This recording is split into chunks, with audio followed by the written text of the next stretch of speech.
Quel type d'amant es-tu? Sexualité et human design, une des vidéos qui m'a été les plus demandées. Alors prends ta meilleure boisson chaude, tout ce que tu veux, car cette vidéo va être spicy.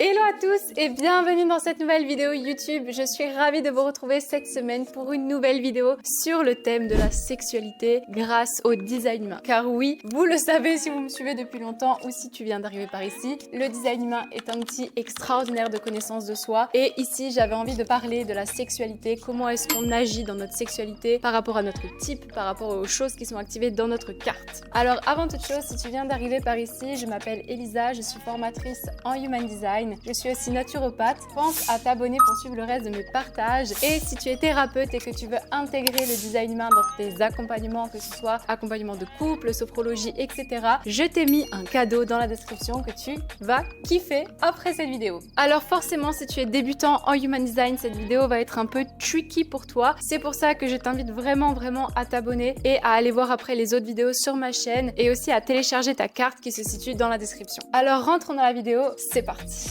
Je me suis dit, je vais faire cette vidéo en 3 parties. Première partie, je vais vraiment parler des 4 types énergétiques et de leur sexualité. Après, je vais parler des portes et des canaux qui sont activés dans votre carte, qui ont un lien pour moi très spécifique avec la sexualité et comment est-ce que vous pouvez agir dans votre sexualité. Et je dis bien là aussi dans la tromperie, l'infidélité et aussi les envies sexuelles qu'on pourrait avoir. Et la 3e partie, ce sera dans tout ce qui va être le sens le plus développé, comment jouer avec le sens de votre partenaire. Enfin bref, vous allez vraiment kiffer. D'ailleurs, mettez-moi des commentaires pour me dire si ça vous parle, tout ce que je vous raconte. Donc, on y va avec la première partie. Alors, sexualité par rapport à ton type. Donc, on le sait, il y a 4 types énergétiques dans le design humain, les générateurs, les projecteurs, les manifesteurs et les réflecteurs. Première information, très importante, il y a les types énergétiques, générateurs et générateurs manifesteurs, et les types non énergétiques. Attention, ça ne veut pas dire que vous n'avez pas d'énergie. Je l'explique dans d'autres vidéos et je vais en reparler. Projecteurs, manifesteurs et réflecteurs. Ici, on va parler de le centre du sacral. C'est quoi en design humain? C'est un des centres énergétique qui est lié à l'énergie vitale, qui est relié aux ovaires pour les femmes, aux testicules pour les hommes. Il est lié à la joie, à l'excitation, au plaisir. Et il y a uniquement les générateurs qui ont ce centre-là coloré dans leur carte et les manifesteurs, projecteurs et réflecteurs l'ont non défini, pas coloré. Et en fait, ça va déjà être un grand thème en fait au niveau de la sexualité parce que les générateurs et générateurs manifesteurs, ils ont une manière particulière d'aborder leur sexualité et les manifesteurs, projecteurs et réflecteurs, ça va être déjà différent. Comme vous le savez, dans le design humain, quand un centre est blanc dans la carte, c'est toujours comment est-ce qu'il va être influencé de l'extérieur et qu'est-ce qu'il va recevoir de l'extérieur. C'est pour ça qu'on appelle les gens qui ont ce sacral pas coloré dans leur carte les types non énergétiques, parce que quand vous avez ce centre-là coloré dans votre carte, c'est une fondation, c'est une énergie qui est tout le temps là et comme c'est le centre de l'énergie vitale, eh bien c'est peut-être des gens qui ont en permanence beaucoup et même trop d'énergie. Donc voilà, ça c'est déjà pour remettre un peu la pendule à l'heure sur les types énergétiques et non énergétiques. Vous pouvez être non énergétique et avoir de l'énergie, ce n'est pas la question. Alors pour parler d'abord des générateurs et générateurs manifesteurs, on le sait que c'est des personnes qui ont beaucoup d'énergie de par ce centre-là qui est activé chez eux, mais surtout que c'est directement lié au plaisir et à l'excitation. Parfois, vous allez avoir une journée totalement où votre partenaire qui a été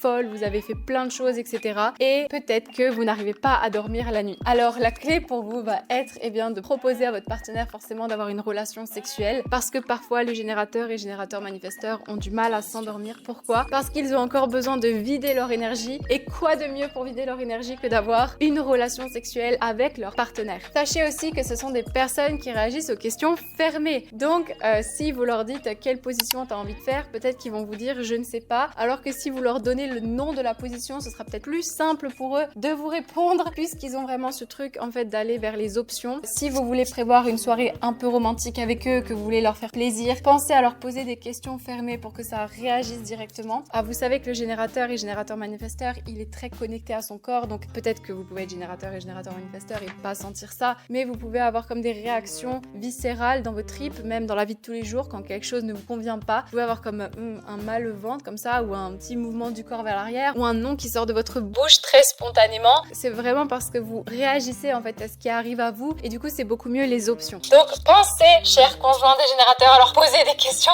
fermées. En général, les générateurs et générateurs manifesteurs ont une énergie sexuelle assez linéaire. Ça veut dire qu'ils vont aimer les mêmes choses ou qu'ils vont aimer voilà, le même type de relations sexuelles tout au long de leur vie. Alors que les réflecteurs, projecteurs et manifesteurs, ça peut être différent, ça peut être très influencé par le conjoint. Si par exemple vous êtes projecteur et que vous êtes en couple avec un générateur, peut-être que la sexualité du générateur peut influencer justement votre aura de projecteur. Donc ça, c'était vraiment déjà pour parler du générateur qu'il a beaucoup d'énergie sexuelle. Il y a aussi ce qu'on appelle les canaux tantriques dans le design humain, mais ça j'en ferai une autre vidéo parce que ce sacral-là, il peut être activé de plusieurs manières. Et de toute façon, je vais y revenir par la suite quand je vais vous parler des portes et des canaux. Pour le projecteur. Alors comme je l'ai abordé, le projecteur, c'est des personnes qui ont le centre sacral, donc ce centre-là de l'énergie vitale non définie, pas coloré dans leur carte. Ça veut dire que c'est des personnes qui peuvent vraiment être ouvertes à différentes sexualités tout au long de leur vie, qui n'ont pas forcément une sexualité fixe et surtout qui peuvent aussi avoir, surtout quand ils ne se respectent pas et quand en fait ils sont tout le temps en train d'amplifier l'énergie des autres, avoir une addiction au sexe. Et ça c'est réel. Ça veut dire que si en tant que projecteur vous dormez pas assez, vous vous respectez pas,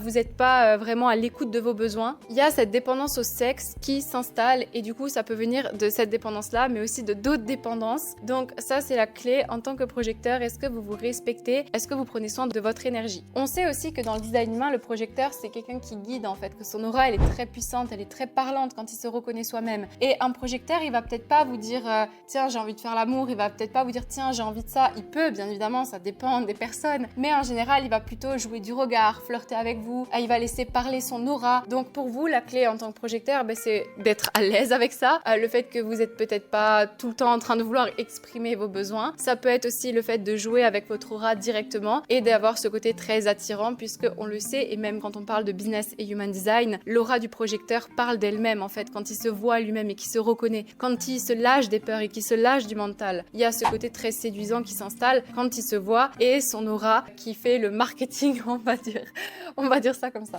Pour le manifesteur c'est similaire au projecteur par rapport aux addictions, le fait de pas se respecter etc. C'est juste que le manifesteur lui c'est différent au niveau de l'aura. Des fois, et j'en avais déjà parlé lors de la vidéo sur la Saint-Valentin avec les types, il y a ce truc où on a du mal à vous lire et on a du mal à comprendre ce que vous voulez. Et c'est vrai que plein de personnes que j'ai accompagnées en human design, notamment des femmes manifesteurs qui me disaient pourquoi c'est toujours à moi de dire ce que je veux, pourquoi est-ce qu'il fait pas ce que j'ai envie qu'il me fasse, parce que dans le design humain vous avez ce qu'on appelle une aura fermée et repoussante. Ça veut pas dire que vous êtes repoussant, pas du tout, ça veut juste dire que parfois en fait c'est dur de comprendre ce que vous voulez et c'est pour ça que quand vous calculez votre carte en tant que manifesteur il y a marqué informé et c'est important pour le manifesteur d'être informé mais aussi que lui il informe et c'est pas pour demander la permission ou une confirmation, c'est juste pour dire les choses en fait. En tant que manifesteur, osez parler de vos désirs, osez parler de ce que vous voulez, comme à la Saint-Valentin. D'ailleurs pour la petite anecdote, j'ai dans ma famille quelqu'un qui est manifesteur et qui m'a tout le temps dit mais tu vois moi pour la Saint-Valentin je suis tout le temps obligée de demander et de dire ce que je veux même aux anniversaires etc. Dans la sexualité c'est pareil, c'est bon pour vous d'informer, c'est pas quelque chose d'incorrect. Il y a aussi le côté très rebelle chez le manifesteur. Je pense qu'à partir du moment où vous êtes avec un partenaire manifesteur et que vous commencez à trop vouloir contrôler sa sexualité, ça devient vraiment challengeant et difficile parce que c'est quelqu'un, comme je disais déjà, qui a ce centre-là non défini, donc qui peut être plus ouvert en fait à des jeux, à la sexualité. Je dis pas que les générateurs non, pas du tout, mais qui peut changer vraiment sa sexualité au cours de sa vie, alors que si vous essayez toujours de le brider, de le garder sous contrôle, voilà déjà c'est bizarre de dire ça comme ça, mais ce sont des gens qui ont ce côté un peu rebelle et qui aiment bien être indépendants et aussi faire les choses comme eux, ils les voient, ils les aiment. Donc si vous leur faites tout le temps des remarques sur comment ils sont, ça risque clairement de les gêner. Et surtout que pensez que cette personne a le centre du sacral non défini, donc votre énergie sexuelle peut aussi interférer avec elle. Et parfois elle-même, elle peut se poser la question mais qu'est-ce que je veux sexuellement en fait? De quoi est-ce que j'ai réellement envie? Ça, le projecteur aussi peut se poser cette question-là. Ensuite, pour le réflecteur, alors ce sont des personnes qui sont très sensuelles, qui ressentent beaucoup les choses, sensuelles et perceptifs. Alors c'est vrai que quand on calcule la carte d'un réflecteur, tous les centres sont blancs. C'est vrai que lui, il a vraiment cette capacité de se fondre en fait dans l'aura de la personne en face, sans s'y perdre forcément, mais c'est un des types qui va pouvoir goûter peut-être des sexualités très différentes et se fondre dans la sexualité de son partenaire, mais ce sont aussi des êtres très profonds qui ont besoin de connexion, qui ont besoin d'honnêteté et c'est aussi des personnes qui ont besoin d'être clairs sur leurs limites. Parce que encore une fois, comme je disais, ils peuvent vraiment se fondre aussi dans la sexualité de la personne en face. Du coup, soyez clair directement et honnête avec votre partenaire sur vos limites. Encore une fois, il y a toujours cette idée de sacral non défini. Là, comme il y a tous les centres qui sont pas colorés, donc non définis dans votre carte, il pourrait y avoir cette influence extérieure, comme ne pas l'être. Et comme vous êtes des êtres profonds qui ont besoin de connexion, peut-être que vous n'allez pas aimer les choses d'un soir, que vous avez besoin de plus de profondeur dans les échanges. Encore une fois, ça dépend de la carte et c'est ce que je vous propose tout de suite, c'est de passer à la deuxième partie. On va voir les portes et les canaux qui donnent réellement des indications profondes sur comment est-ce que vous pouvez agir ou comment est-ce qu'on vous perçoit aussi sexuellement. Alors, je vais commencer avec le fameux canal 59.6 dans la carte de design main. Je le mets ici en photo comme ça, vous pouvez vous y retrouver. Alors, ce canal en design main est clairement appelé le canal de la reproduction. En général, les gens qui ont ce canal aiment créer, c'est-à-dire créer la vie, créer des projets, effectivement. Il peut y avoir beaucoup d'énergie sexuelle dans ce canal. Alors, c'est pas parce que vous avez ce canal que vous allez être forcément dans la sexualité, que vous allez forcément aimer avoir des rapports, parce qu'il y a aussi des personnes, bien que son nom l'indique, qui dit canal de la reproduction, qui n'arrivent pas à avoir d'enfants, et tout simplement parce que ça va dépendre de la porte 59 et de la ligne qui se situe derrière. Par exemple, si vous avez la porte 59 en ligne 2, que c'est des personnes qui ont énormément de mal avec les coups d'un soir, qui ont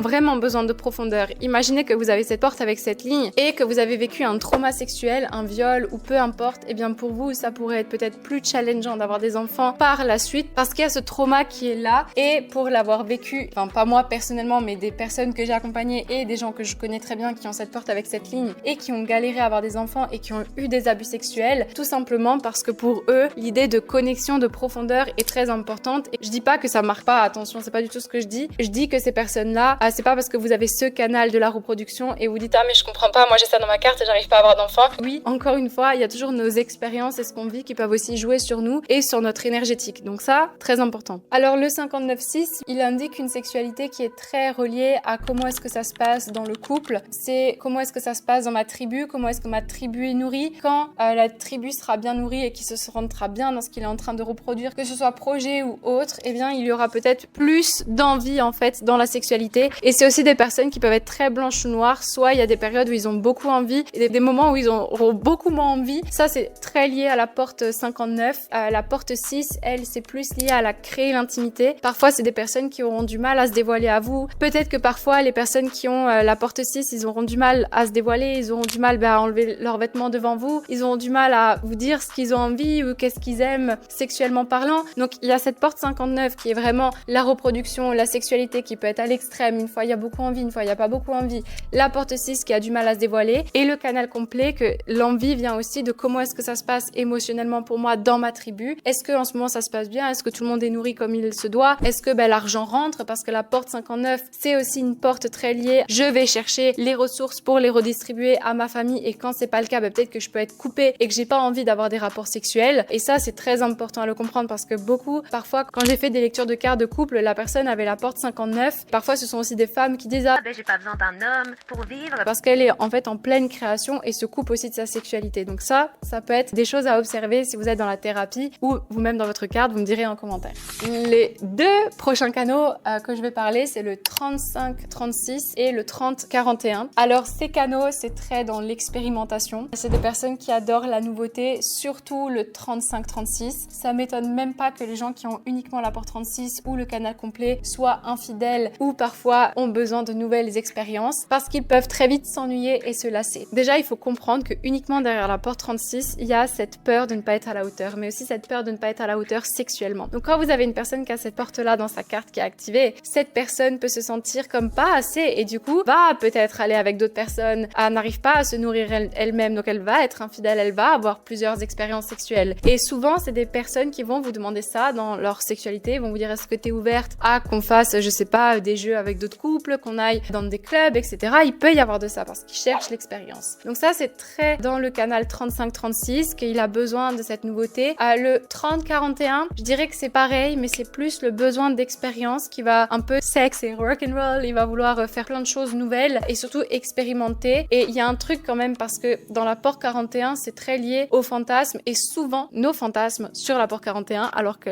c'est pas le cas. On peut beaucoup projeter sur elle sexuellement parlant et ça, c'est important de le prendre en compte parce que j'ai une amie qui a cette porte activée dans sa carte et qui me dit, tu vois, moi on a toujours, en plus elle a un 5 dans sa ligne de profil, donc déjà on projette sur la ligne 5, mais le fait d'avoir cette porte 41, c'était vraiment, elle me disait, Et j'ai jamais trouvé un partenaire vraiment qui rentre. avec qui je me suis vraiment épanouie sexuellement. Et j'avais toujours l'impression qu'on me faisait des demandes hyper farfelues dans les relations que je pouvais avoir. Eh bien, ça peut être dû à cette porte-là. Donc voilà pour les canaux. Après, comme je dis, je parlerai des canaux tantriques dans une autre vidéo. Maintenant, on va passer sur les portes. Quand vous regardez le centre du sacral, vous voyez qu'il y a la porte 34. Et en fait, cette porte-là, quand elle est activée, elle a aussi un rôle à jouer dans la sexualité. Parce que souvent, c'est des personnes qui vont tellement se rajouter du travail, qui vont être complètement occupées tout le temps, et qui vont plus du tout laisser place à leur désir sexuel, à leur envie sexuelle. Et c'est vraiment la porte du busy, en fait. Il va être tout le temps tellement occupé qu'en fait, il oublie cette partie de lui qui a aussi du plaisir, une sexualité. Et par exemple, si vous vivez avec une personne qui a la porte 34, plus il va être occupé à faire des choses, peut-être moins qu'il aura envie de faire l'amour. Et en plus, il se rajoute des choses. Donc ça aussi à observer, ce côté se rajouter pour se rajouter. Est-ce que vous n'êtes pas en train d'oublier certaines parties de vous qui ont besoin d'être écoutées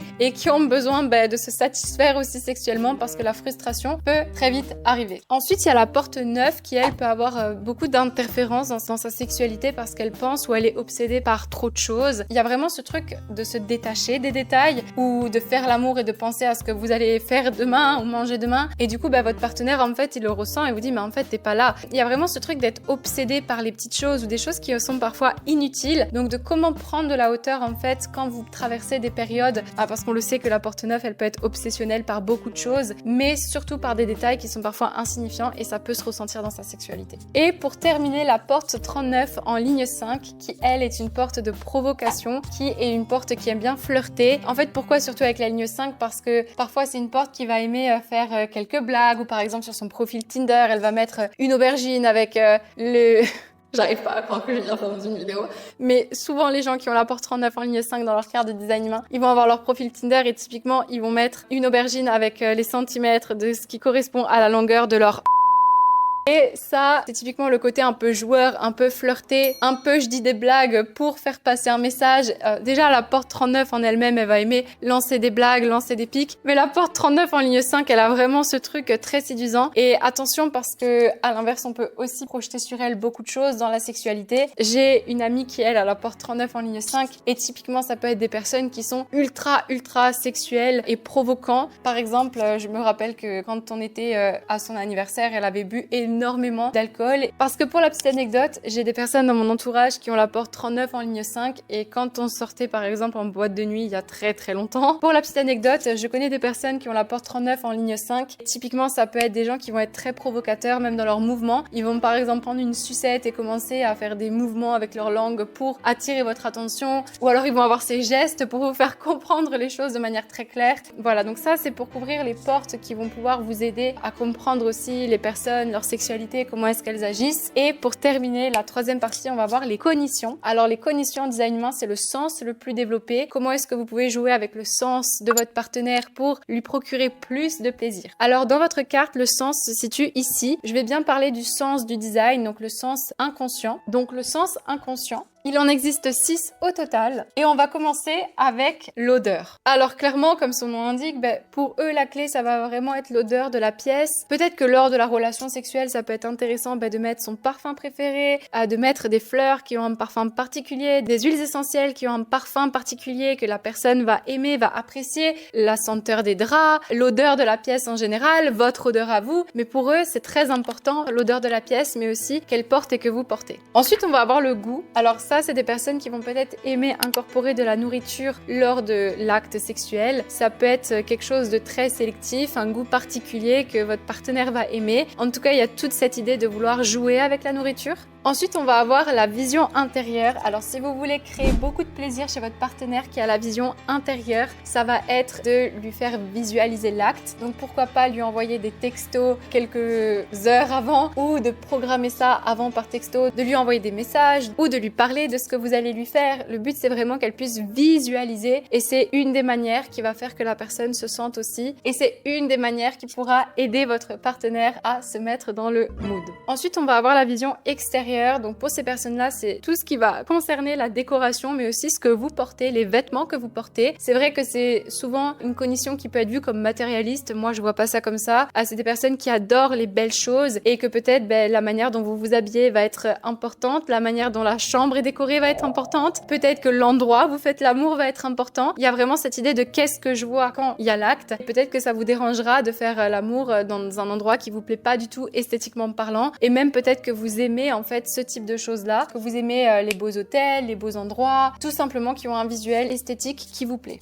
Ça peut aussi être utilisé des tenues sexy, by the way. Ensuite, on va avoir le feeling, le sentiment. Donc eux, c'est plus de jouer avec le sensoriel, forcément. Soit vous pouvez lui bander les yeux, jouer avec les objets autour de vous, que ce soit de lui caresser doucement la peau, de lui toucher les cheveux, tout ce qui va concerner en fin de compte quelque chose qui va intensifier les sensations, et aussi de comprendre que le fait d'être en contact avec trop d'ondes pendant trop longtemps peut avoir un impact sur ces personnes. Si vous êtes trop longtemps devant l'ordinateur, que vous dormez près de votre téléphone, etc., ça impacte clairement l'énergie vitale de la personne qui a la cognition du feeling. Et pour terminer, on va avoir le touch, le toucher. Alors, c'est des personnes qui, elles, vont avoir besoin d'avoir quelque chose d'agréable à toucher autour d'elles. Vous allez me dire forcément, mais la qualité des draps, la qualité de ce que vous portez, des vêtements, la qualité... Peut-être que c'est une personne qui va être très sensible, en fait, on peut projeter la peau de la personne en face. Pareil que pour le feeling, vous pouvez utiliser des plumes ou ce qui est à votre disposition pour intensifier le rapport sexuel. Donc voilà pour cette vidéo. Dites-moi si ça vous a plu en commentaire. Encore une fois, pensez à télécharger votre cadeau si vous êtes thérapeute et que vous voulez intégrer le design humain dans votre thérapie. Tout ce que je vous ai raconté là, c'est vraiment des cas concrets ou que j'ai pu avoir en consultation. Pensez aussi à partager cette vidéo autour de vous. Et sur ce, je vous souhaite une lumineuse journée ou soirée et je vous dis à très vite pour une nouvelle vidéo.